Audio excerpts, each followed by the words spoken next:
Imaginez cette scène fictive avec moi.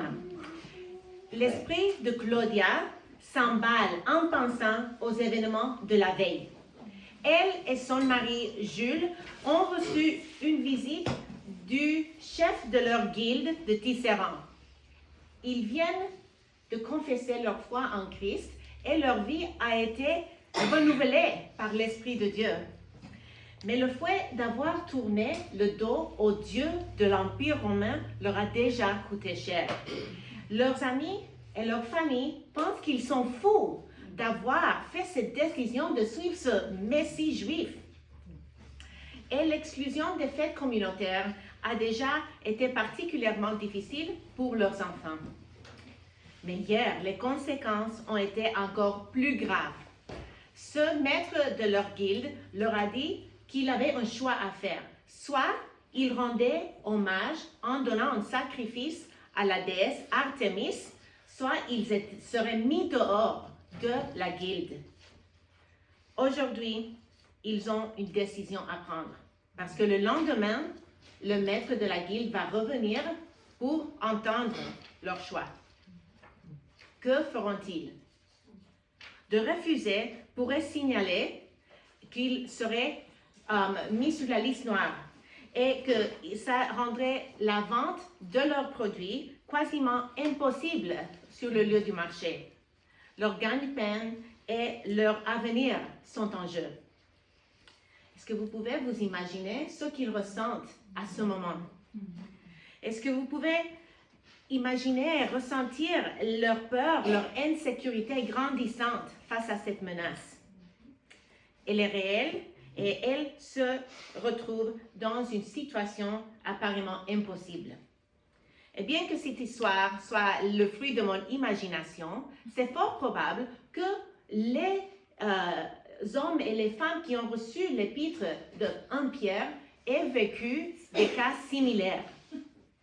Les croyants dispersés en Asie mineure se heurtaient à l'opposition croissante de la part de la culture qui les entourait à cause de leur foi. La persécution à grande échelle n'était pas encore arrivée, mais les pressions et les oppositions auxquelles ils sont confrontés sont d'ordre économique et social pour le moment. Face à cette opposition, Pierre écrit à ses fidèles éparpillés dans l'Empire romain pour leur rappeler de leur sainte espérance. Dans une culture hostile à la sainteté, il les encourage à abandonner leur ancien mode de vie et reconnaître qu'ils sont des résidents temporaires dans ce monde ici-bas. Quoi qu'il arrive, il voulait qu'ils comprennent que leur demeure est en haut. À cet égard, ils ne sont pas si différents de nous, n'est-ce pas? Nous n'avons peut-être pas à choisir entre Artémis et le Dieu vivant. Mais nous sommes tentés à nous prosterner devant les idoles bien plus subtiles de notre culture séculière nord-américaine. Notre culture nous tente envers l'idolâtrie du confort, de l'approbation, du pouvoir, du succès, des relations, des richesses, du contrôle, de la sécurité et même de notre propre image de soi. Et tout se prend. Est-ce que vous m'entendez parce que le micro... Oui? OK. On ne m'a jamais dit que je parlais pas assez fort. Même en arrière, tu m'entends parfait. Tout ce que prend place dans notre cœur et qui exige notre... It's much better now. Si jamais je dois parler plus fort, signalez-le-moi. Tout ce qui prend la place dans nos cœurs, qui exige notre confiance, notre service et notre sacrifice, est une idole. Et il y a près de 2000 ans, cet apôtre bien-aimé a écrit une lettre qui parle autant à nous aujourd'hui qu'elle parlait à cette époque-là. Et dans cette première de nos 3 leçons, Pierre nous donne l'invitation suivante. Puisque Christ nous a rachetés par son sang précieux, espérons en lui et soyons saints. Puisque Christ nous a rachetés par son sang précieux, espérons en lui et soyons saints. Trouvons 1 Pierre 1, 13 à 21. 1 Pierre 1, versets 13 à 21. Et je lis dans la nouvelle édition Genève. C'est pourquoi, saignez les reins de votre entendement, soyez sobres et ayez une entière espérance dans la grâce qui vous sera apportée lorsque Jésus-Christ apparaîtra. Comme des enfants obéissants, ne vous conformez pas aux convoitises que vous aviez autrefois quand vous étiez dans l'ignorance. Verset 15.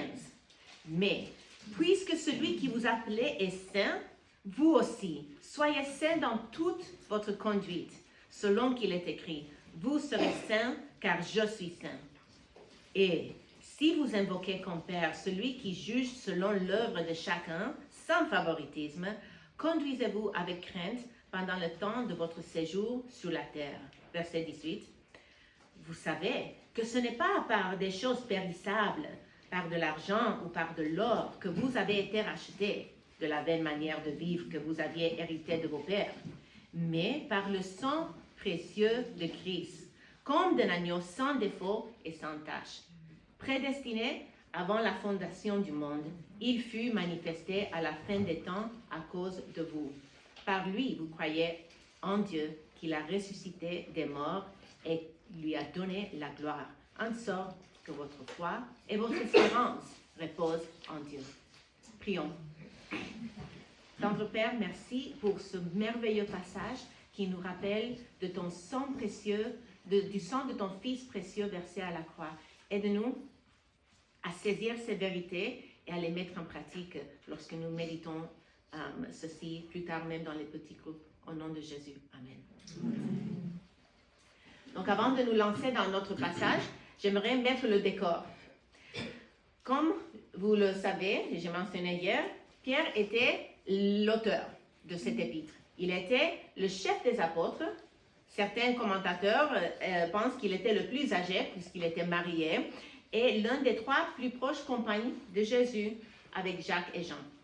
Et après la résurrection et l'ascension auprès du Père, Pierre et l'envoi du Saint-Esprit à la Pentecôte, Pierre prêche à une foule et 300 personnes sont converties ce jour et l'Église de Jésus-Christ est née.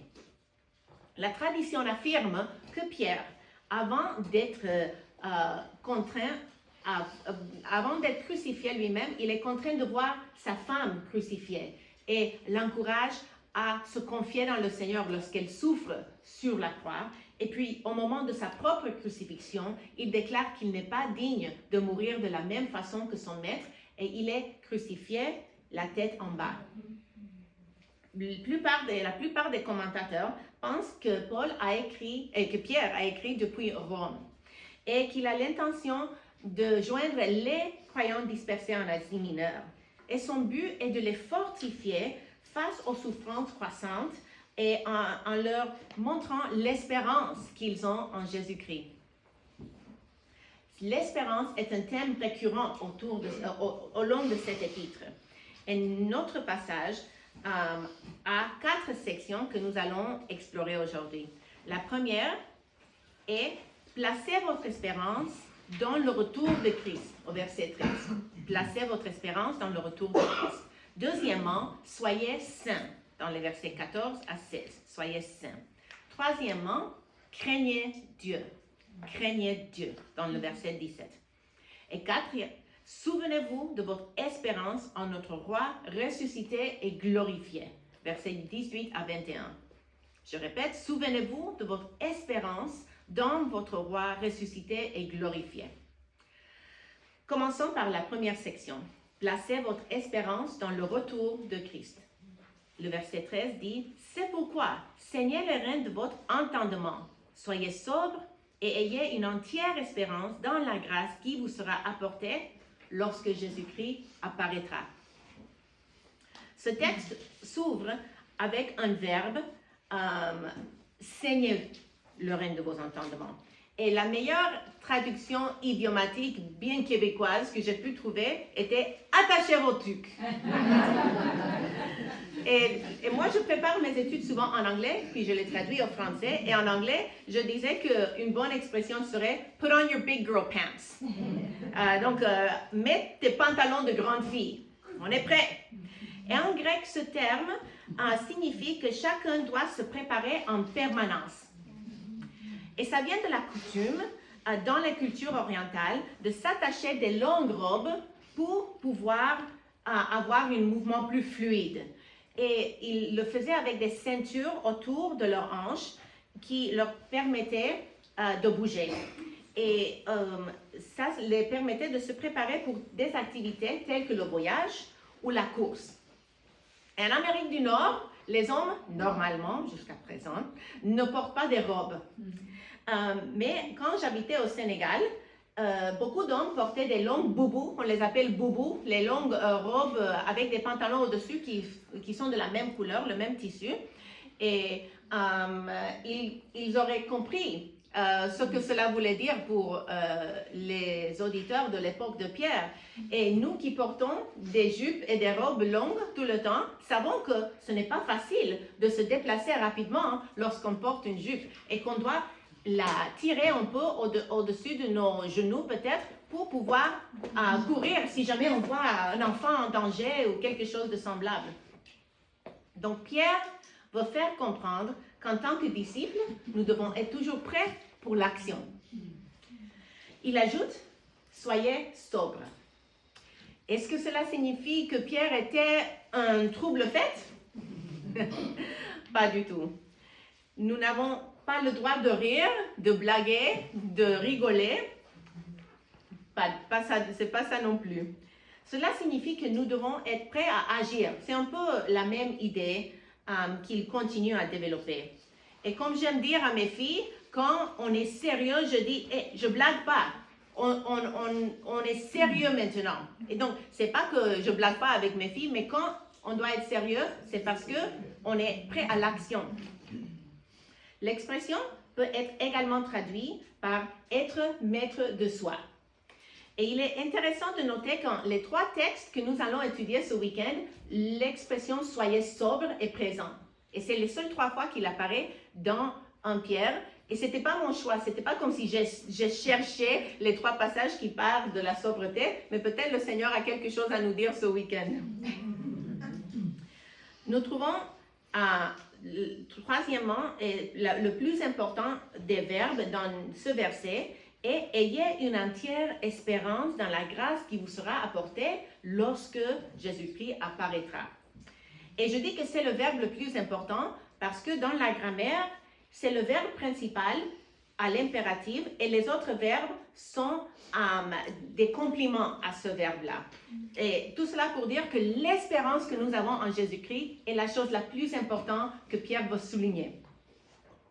Notre espérance, dans son retour en particulier, doit être le fondement de notre foi. C'est elle qui alimente notre foi en Christ. En anglais, nous avons une expression qui est « She's so heavenly minded that she's no earthly good ». Et traduit, ça veut dire « Elle est tellement tournée vers le ciel qu'elle en oublie la terre », à peu près. Mais est-ce que vous pensez que quelqu'un qui est vraiment un disciple en Jésus-Christ peut être trop tourné vers le ciel et vers le retour de Jésus-Christ? Je ne crois pas. Je suis convaincue plutôt que lorsque nous fixons nos regards sur Jésus-Christ, sur son retour glorieux, nous allons aimer davantage ceux qui nous entourent. Nous allons obéir notre Seigneur avec plus de ferveur. Et nous allons attendre son retour avec encore plus d'impatience. C'est à ce à quoi Pierre nous invite dans ces versets. Et si vous voulez savoir concrètement ce que cela veut dire, de quelle manière nous pouvons placer notre espérance dans le retour de Jésus-Christ, c'est dans les versets suivants qu'ils répondent à cette question. Cela nous amène à notre deuxième point. Soyez saints, dans les versets 14 à 16.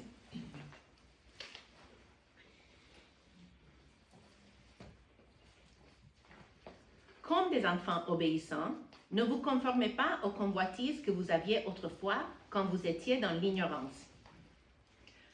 Nous trouvons le premier impératif de ce verset. Ne vous conformez pas aux convoitises de votre ancienne manière de vivre. Et il veut qu'ils laissent derrière eux tout ce qui caractérisait leur comportement lorsqu'ils vivaient dans le monde. Lorsqu'ils étaient des enfants qui n'étaient pas dans l'obéissance du Père. Il veut plutôt qu'ils aiment faire la volonté du Père. Et c'est donc un impératif négatif. Ne faites plus ce que vous aviez l'habitude de faire. Sortez les ordures à la poubelle. Et sortez la poubelle au trottoir, comme on fait les mardis matins chez moi, même si c'est mon mari qui le fait. Le verset suivant nous donne le renvers de la médaille. L'impératif positif dans les versets 15 à 16. Mais, puisque celui qui vous a appelé est saint, vous aussi soyez saints. Voilà, soyez saints dans toute votre conduite. Selon qu'il est écrit, vous serez saints, car je suis saint. L'impératif positif est si simple qu'il est facile de le manquer. Soyez saints. Et ce n'est pas seulement dans certaines circonstances, mais dans toute votre conduite. Et Pierre ne se contente pas de l'énoncer une seule fois, mais il s'appuie sur Lévitique 19, verset 2, pour soutenir son propos. Arrêtons-nous un instant, et si vous avez un moment, tournez-vous vers Lévitique, c'est Genèse, Exode, Lévitique, le 3e livre de l'Ancien Testament, et nous allons voir rapidement un point que j'aimerais souligner. Et pendant que vous le trouvez, Lévitique 19, verset 2, j'aimerais mentionner comme parenthèse que chaque fois qu'on étudie la Bible et que vous voyez une citation de l'Ancien Testament, ça vaut la peine d'aller voir le contexte de ce verset dans le flux de ce passage-là, parce que ça va nous aider à comprendre la manière que l'auteur du Nouveau Testament a tiré de ce passage-là la signification pour son auditeur, son auditoire. Donc, nous n'avons pas le temps de lire tout le texte, mais j'aimerais regarder dans le verset 3. Quel est le commandement positif du verset 3 de Lévitique 19?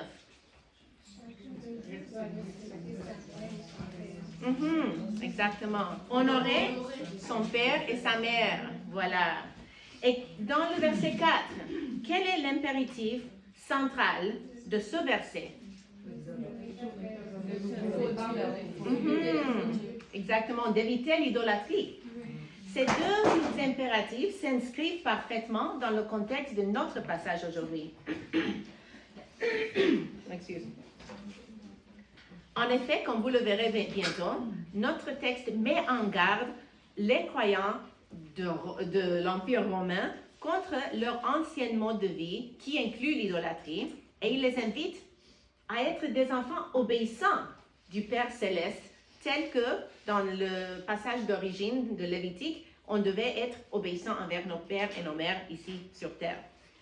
Ce n'est là qu'un exemple des richesses qu'on peut tirer lorsque on établit le lien entre un passage de l'Ancien Testament et notre texte qui cite ce passage. Donc, un principe que j'aimerais vous transmettre là.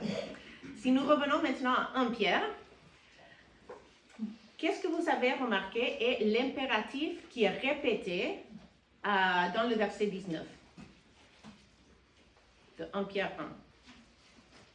Il y a un impératif qui revient et qui est répété. Soyez saints, n'est-ce pas? Que c'est ça le bon nom? Oui. Soyez saints. Verset 15, c'est ça l'erreur, je dois noter ça. Dans le verset 15, merci. Soyez saints. Merci. Et c'est simple. L'impératif est assez clair. Soyez simple. Mais le fait que ça soit simple ne veut pas dire que c'est facile, n'est-ce pas? La sainteté est difficile. Elle est même, je dirais, impossible. Quels que soient mes efforts, je n'arrive pas à me mesurer à la hauteur de la sainteté du Dieu parfait. le poids de la perfection de Dieu, mais parfois écrasante. Est-ce que cela vous décourage parfois de penser à la sainteté de Dieu et à votre propre manquement, la brèche qui existe entre ces deux? De peur de considérer cela comme un fardeau trop lourd à porter, souvenez-vous de celui qui vous a appelé. Il est saint et il partage sa sainteté avec nous. Il s'agit de s'emparer de ce qui est déjà vôtre en Christ.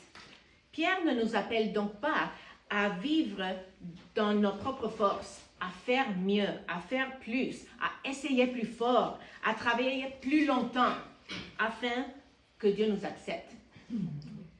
Il nous invite plutôt à entrer en communion avec le Dieu trois fois saint.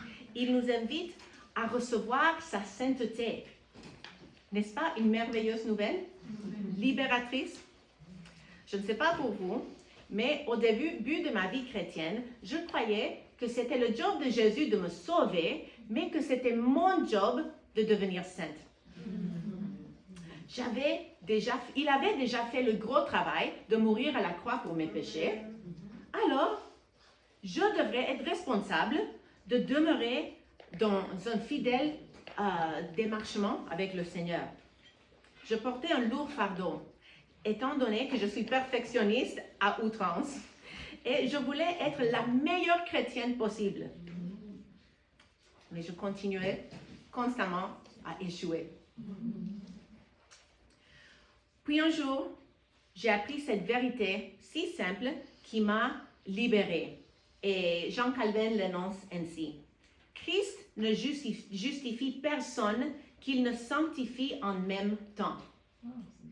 Christ ne justifie personne qu'il ne sanctifie en même temps. Cette phrase contient deux termes théologiques assez riches que j'aimerais décortiquer. La justification est la première.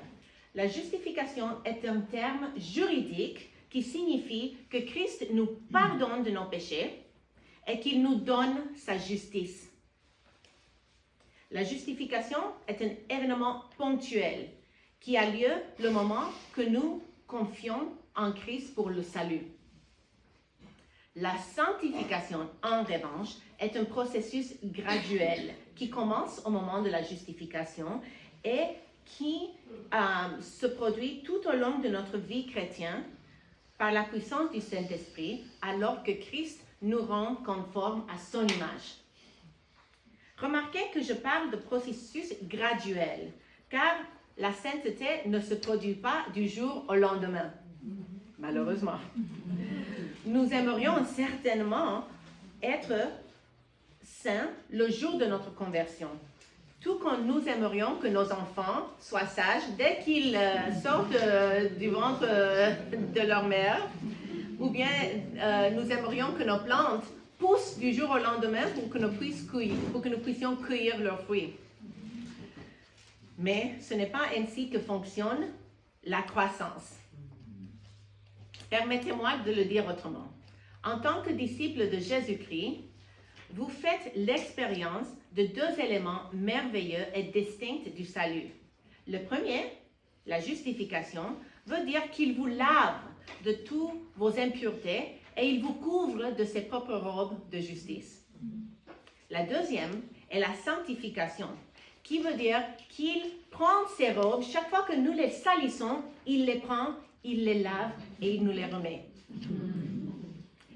J'espère que vous trouverez de l'espérance dans cette vérité libératrice. Et de quelle manière est-ce que le Sauveur nous invite à nous abandonner à lui et à laisser derrière notre ancien mode de vie? Si vous n'avez pas encore fait confiance à Christ, ça serait le premier pas, de vous repentir et de laisser cet ancien mode de vie.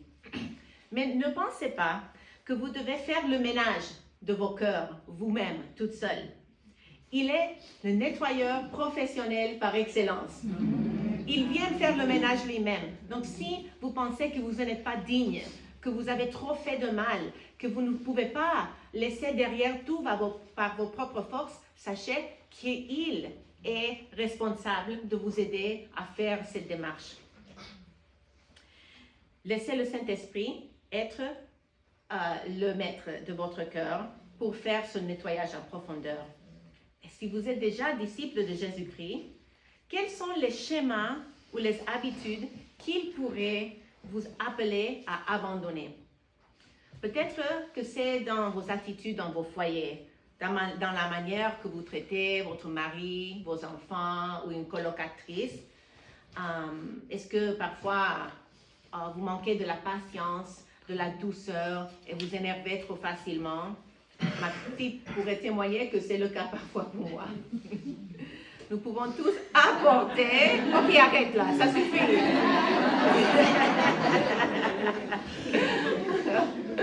Vous pouvez apporter ces fardeaux au pied de la croix. Et peut-être que votre habitude ou un schéma que vous trouble est lié à votre éthique de travail. Est-ce que vous êtes peut-être tenté de vous relâcher, de consulter les médias sociaux lorsque vous devriez être en train de travailler ou d'envoyer des textos, faire des coups de téléphone, surfer le web lorsque le patron ne regarde pas? Je travaille à la maison, je n'ai pas de patron qui surveille mes activités, mais parfois si mon mari passe derrière moi quand je suis à l'écran, je change de Facebook à Gmail pour retourner au travail. Je suis également tentée. Mais si vous sentez que le Seigneur vous parle par rapport à une attitude à la maison ou au travail, laissez-le vous conduire à la repentance et à l'engagement renouvelé en faveur de la sainteté, soit dans le domaine domestique ou professionnel. Ou peut-être que vous luttez contre une dépendance à la nourriture, à l'alcool, à la pornographie, à n'importe quelle autre substance nuisible. Je sais que c'est tabou et qu'on pense qu'à l'église, tout le monde est parfait et personne n'a des problèmes, mais la vérité est que nous sommes tous des êtres humains déchus et c'est possible que nous soyons prises par une telle dépendance.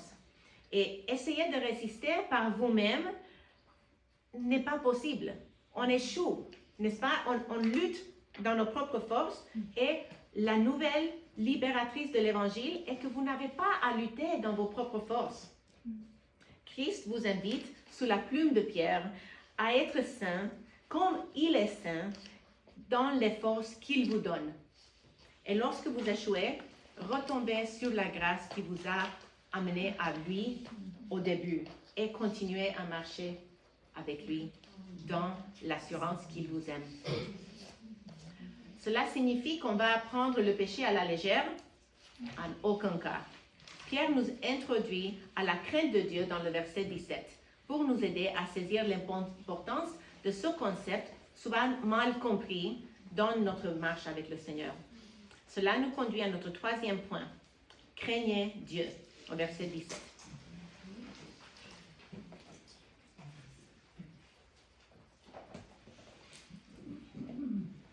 Et si vous invoquez comme Père celui qui juge selon l'œuvre de chacun, sans favoritisme, conduisez-vous avec crainte pendant le temps de votre séjour sur la terre. Si tout ce que je viens de dire par rapport à la grâce de Dieu qui nous aide au sein de nos tentations vous semble souligner trop l'amour de Dieu, cela ne contredit pas la sainteté et la crainte que nous devrions avoir envers Dieu. C'est une fausse idée qu'il y a une contradiction entre l'amour de Dieu et la crainte de Dieu. Ils sont mariés, ces deux principes. Et plutôt que donner ma propre définition de la crainte de Dieu, je vais lire une définition qui j'ai tirée d'un livre qui s'appelle « Réjouissez-vous et tremblez », écrit par Michael Reeves et qui est disponible aux publications chrétiennes.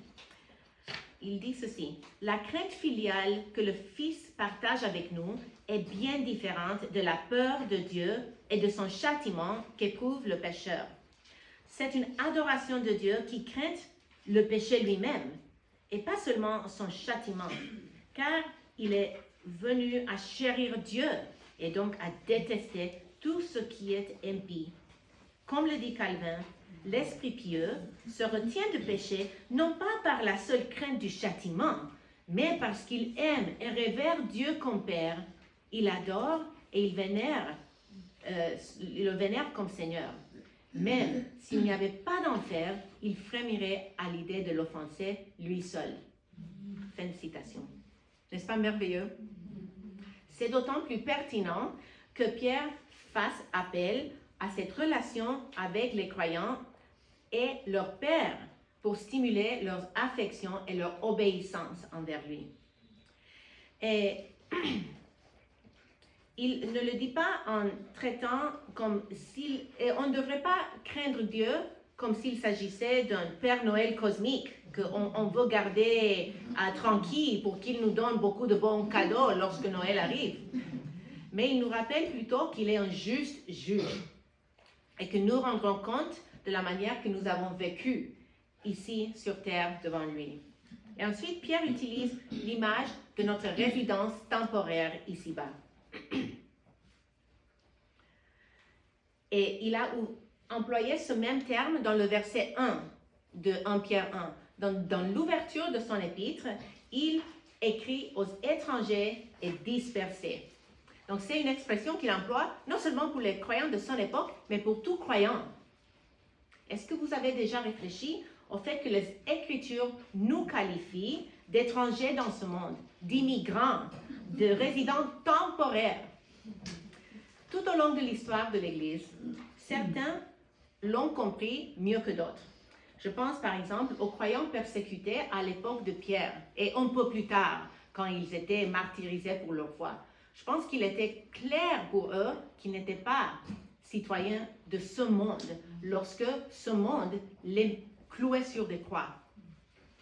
Je pense également à la richesse de la tradition de l'Église afro-américaine, qui leur résilience face à des siècles d'injustice et d'oppression s'explique en partie par le fait qu'ils savaient très bien que la meilleure terre les attendait et que cette terre n'était pas la leur, mais qu'un royaume où régnerait la justice et la paix était leur avenir. Et j'imagine qu'on peut également dire la même chose de nos frères et sœurs qui habitent en Haïti présentement, qui souffrent sur un gouvernement qui est en chaos et où leur seul espoir en tant qu'enfant de Jésus-Christ est le retour de notre Sauveur.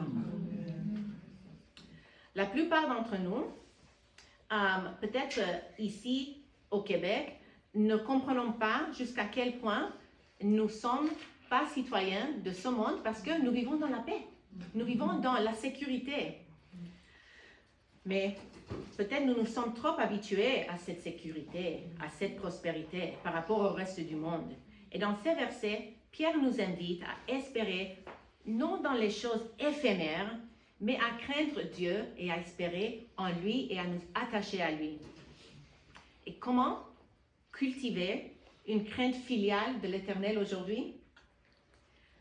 Cet après-midi, vous allez faire une marche s'il ne pleut pas. Et vous allez pouvoir méditer sur cette question un peu plus.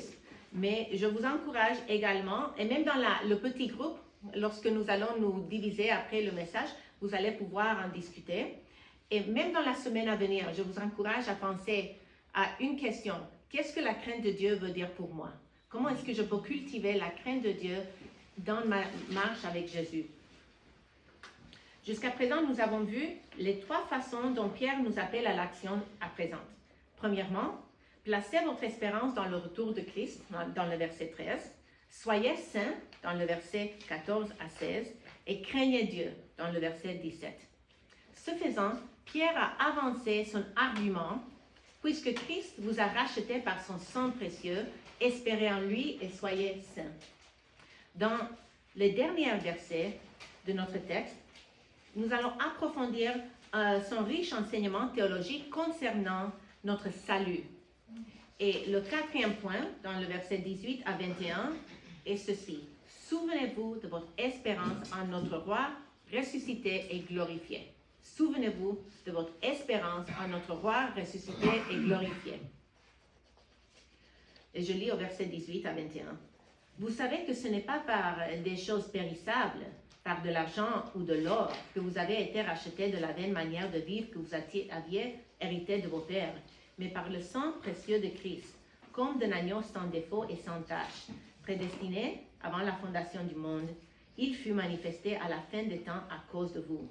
Par lui, vous croyez en Dieu qui l'a ressuscité des morts et lui a donné la gloire, en sorte que votre foi et votre espérance reposent sur Dieu. Il y a beaucoup à décortiquer dans ces versets, donc j'ai divisé ce passage, cette section en 3 sous-points. La première, vous avez été racheté à un grand prix, dans les versets 18 à 19. Vous avez été racheté à un grand prix. Deuxièmement, votre rachat a été prédestiné il y a longtemps. Votre rachat a été prédestiné il y a longtemps, dans le verset 20. Et votre Rédempteur ressuscité et glorifié est la source de votre espérance. C'est un peu long. Votre Rédempteur ressuscité et glorifié est la source de votre espérance, dans le verset 21. Donc, commençons par le premier point. Vous avez été racheté à un grand prix. À quand remonte la dernière fois que vous avez lu dans les journaux ou entendu dans les nouvelles qu'un être humain avait été racheté? On n'entend pas trop souvent, n'est-ce pas? Ce n'est pas une pratique en Occident, en tout cas. Et ce terme a été utilisé de plusieurs manières dans l'Écriture. Premièrement, la rédemption peut désigner le processus par lequel Dieu a tenu sa promesse de racheter les croyants qui étaient dispersés pendant l'exil en Babylone. Parce qu'il avait promis, oui, le jugement viendrait vers le peuple d'Israël s'ils étaient désobéissants à l'alliance mosaïque qui se trouve en Exode et en Deutéronome, mais il leur avait promis que s'ils se repentaient, il leur ferait revenir dans la terre promise. Et la manière qu'il leur a fait revenir après l'exil est décrite comme un rachat. Le psaume 34, verset 24, une des traductions le traduit ainsi: L'Éternel rachètera la vie de ses esclaves. Aucun de ceux qui espèrent en lui ne sera égaré. Donc, c'est ça l'idée qu'il les rachète de l'esclavage en Babylone, dans certaines façons de le voir. Une deuxième manière de comprendre le mot rachat ou rédemption, c'est que c'est une pratique gréco-romaine par laquelle des esclaves étaient libérés après avoir payé aux dieux de l'argent ou de l'or. Et cet échange leur permettait de s'affranchir de leur maître humain, mais les rendait esclaves du Dieu auquel il avait payé ce sacrifice. Cette pratique est en contraste avec ce que Christ fait pour nous à la croix. Et enfin, dans la loi mosaïque, la rédemption fait référence à l'achat des esclaves qui aboutit à son affranchissement. Et pour l'Israélite appauvri, parfois il devait se vendre en esclavage pour subvenir aux besoins de sa famille. Et il devait économiser une somme considérable afin de pouvoir se libérer ou s'assurer du rachat de soi-même et de ses êtres chers. Pierre dit que la rédemption n'est pas un simple échange d'argent ou d'or pour de la liberté physique. Non, le prix de ta rédemption, le prix de ma rédemption est le sang précieux de Christ. Et ça fait une allusion à Exode 12, verset 5. Et tout ce chapitre nous donne les instructions pour la Pâque. Et si vous vous souvenez, le peuple d'Israël languissait sous l'esclavage et la botte de l'oppression de Pharaon. Et Dieu a envoyé Moïse pour libérer son peuple. Et Pierre fait allusion au fait qu'en Christ, nous voyons l'accomplissement parfait de l'agneau pascal dont le sang a été mis sur les portes des Israélites. Malgré la dévastation à sa nation, Pharaon endurcit son cœur et refuse de laisser aller le peuple de Dieu.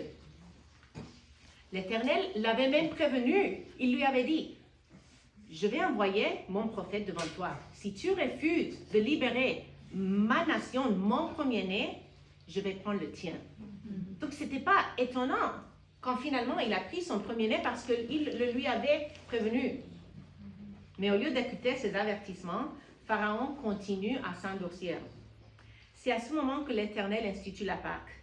il ordonne au peuple d'Israël de prendre le sang d'un agneau innocent, tout petit, et par cette substitution, cet animal innocent prend la place de chaque maisonnée.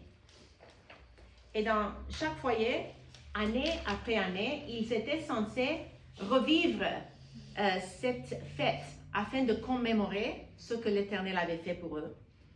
Et dans le reste du Pentateuque, nous trouvons un ensemble de lois quant au sacrifice pour que le peuple d'Israël continue à être réconcilié à Dieu à travers le sang des boucs et d'agneaux, ainsi de suite. Mais pensez-vous que ce sang, que tout le sang qui a été versé pendant ces sacrifices ait pu effacer le péché du peuple? Pas du tout, n'est-ce pas? Nous trouvons la réponse en Hébreux 10, verset 4, qui dit « Car il est impossible que le sang des taureaux et des boucs ôte les péchés. » Tout le sang de tous les sacrifices qui ont été donnés, et surtout le sang de l'agneau pascal, qui préfigure notre agneau pascal, Jésus-Christ lui-même, n'était pas capable de ôter le péché. Ils étaient un signe, ils étaient un précurseur pour celui qui viendrait ôter nos péchés une fois pour toutes. Nous passons au verset 20 et considérons ce que Pierre a encore à nous dire sur cet acte divin de rédemption, puisqu'il ajoute, mon deuxième sous-point, votre rédemption a été prédestinée il y a longtemps.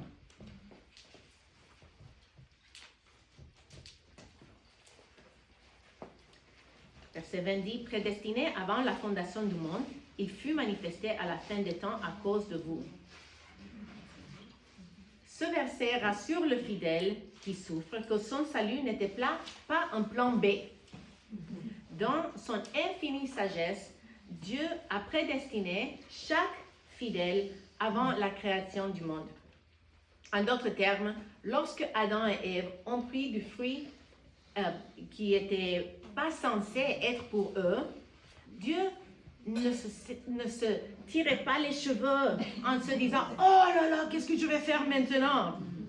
Il ne se demandait pas « Qu'est-ce qui doit se passer avec ces enfants rebelles ?» Il a immédiatement mis en œuvre son plan et il a prononcé sa première promesse de la rédemption en Genèse 3 lorsqu'il a annoncé que la descendance de la femme écraserait la tête du serpent. Et depuis lors, génération après génération, on attendait l'accomplissement de cette promesse et des mères juives contemplaient ardemment les visages de leurs petits garçons en se demandant, est-ce que ce sera lui, l'écraseur de la tête du serpent? Pensez donc à la joie immense que Marie a dû avoir lorsque l'ange est venu vers elle et lui a dit qu'elle serait celle qui allait porter le sauveur du monde. Bien sûr, sa première réaction était la peur face à un ange. Mais ça, c'est toujours le cas dans la Bible. Tout le monde a peur des anges et c'est normal. Ils sont des êtres incroyables. Mais sa peur fait rapidement place à la foi lorsqu'elle déclare à l'ange Gabriel qu'elle est la servante du Seigneur.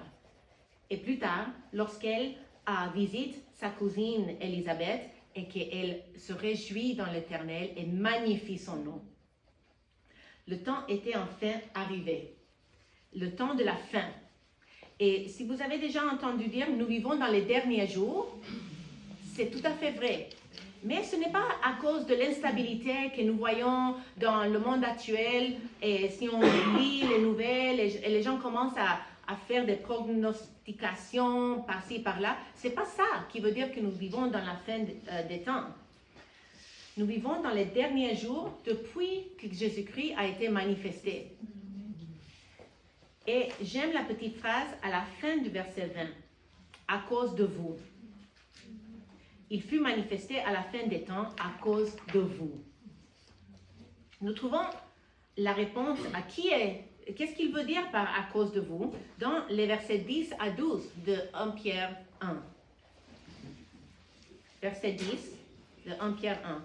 Les prophètes qui ont prophétisé touchant la grâce qui vous était réservée ont fait de ce salut l'objet de leur recherche et de leur investigation.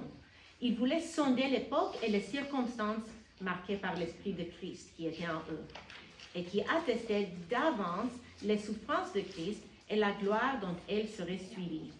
Il leur fut révélé que ce n'était pas pour eux-mêmes, mais pour vous qu'ils étaient les dispensateurs de ces choses, que vous avez annoncées maintenant à ceux qui vous ont prêché l'Évangile par le Saint-Esprit envoyé du ciel, et dans lesquels les anges désirent plonger leur regard. Vous vous souvenez, quand je parlais tantôt de toutes ces générations pleines d'espoir qui attendaient l'arrivée de cet être qui écraserait la tête du serpent, les prophètes l'ont annoncé. Mais nous avons le grand privilège de vivre de ce côté de la croix. Le système sacrificiel était l'ombre et Christ est la substance. Les fidèles de l'Ancien Testament rêvaient de vivre à notre époque, mais ceci nous a été réservé. Quelle joie, quel honneur de pouvoir connaître la réalisation des rêves des fidèles de l'Ancien Testament. Voyez maintenant notre troisième sous-point. Votre Rédempteur ressuscité et glorifié est la source de votre espérance. Votre Rédempteur ressuscité et glorifié est la source de votre espérance. Et je lis au verset 21. Par lui, vous croyez en Dieu qui l'a ressuscité des morts et lui a donné la gloire, en sorte que votre foi et votre espérance reposent sur Dieu. Christ est notre espérance, mes sœurs. Notre Rédempteur n'est plus suspendu sur une croix. Il n'est plus mort dans un tombeau. Il est ressuscité. Et Dieu l'a ressuscité le troisième jour pour montrer qu'il approuvait de son sacrifice à notre égard. De plus, il est monté à la droite du Père, où il est intronisé dans la gloire, et il règne sur le cosmos. Et c'est là que se trouve notre espérance. Alors que le chrétien, dans l'époque de Pierre, commençait à vivre une vague croissante de persécution, il pouvait rester certain que Christ était Seigneur et non César. Il en va de même pour nous aujourd'hui. Je ne sais pas comment vous vivez cela, mais parfois je suis tentée à désespérer en tant qu'Américaine lorsque je vois ce qui se passe à l'autre côté de la frontière. Et sans entrer dans la politique, je peux craindre l'avenir si je pense que je suis citoyenne de ce monde, surtout parce que j'ai 2 citoyennetés américaines et canadiennes. Et dans ces moments-là où je commence à trembler devant ce que peut devenir mon pays de naissance, je suis réconfortée de savoir que notre roi Jésus-Christ n'est pas pris au dépourvu par cette agitation. Et si les premiers auditeurs de Pierre ont pu garder l'espérance face à Rome, nous pouvons certainement le faire face à quiconque règne à Washington, D.C. ou à Ottawa. Qu'en est-il de vous? Où seriez-vous tenté de placer votre espérance aujourd'hui?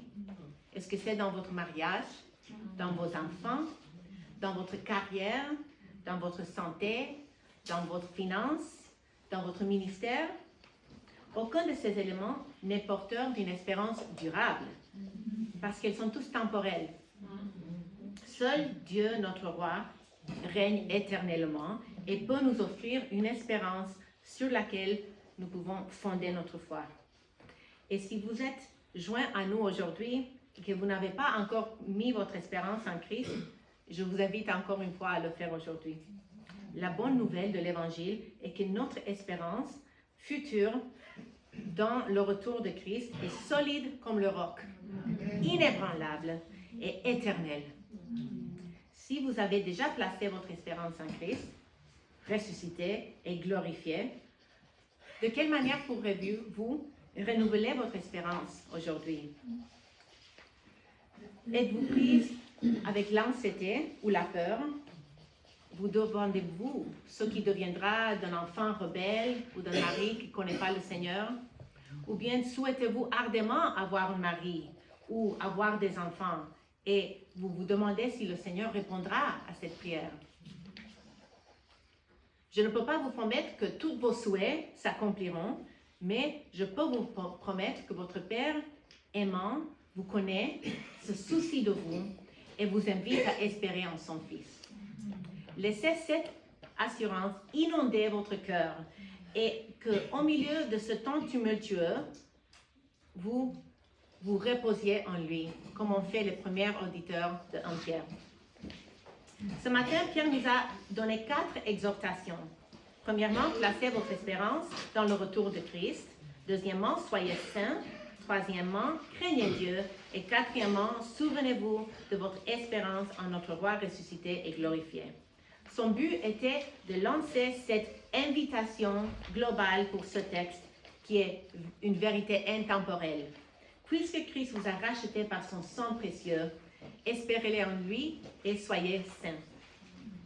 Revenons pour conclure à notre histoire de Claudia et Jules.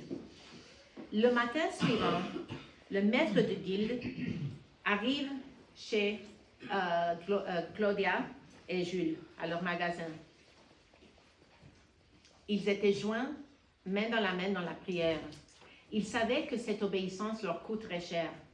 Et le moment est venu de lui donner une réponse. Nous ne pouvons pas, en toute conscience, offrir un sacrifice à Artémis. C'est leur dernier mot. La nouvelle commence à se répandre rapidement et certains clients cessent de venir à leur magasin. Quelques vieux amis, à peine, croisent le regard lorsqu'ils les voient dans le marché. Les affaires ralentissent et l'incertitude plane. Mais quelque chose d'autre se produit également. Des croyants, certains qu'ils connaissent à peine, commencent à les soutenir discrètement, à leur envoyer du travail, à les encourager et même à prier pour eux. En méditant la parole de Pierre aux exilés dispersés, ils ont vu leur vision changer. Ils ne sont plus ancrés dans la sécurité de leur métier ou de leur approbation de leurs voisins, mais ils fixent leur regard sur l'inébranlable grâce de Jésus-Christ et de son retour. Leurs luttes ont-elles disparu?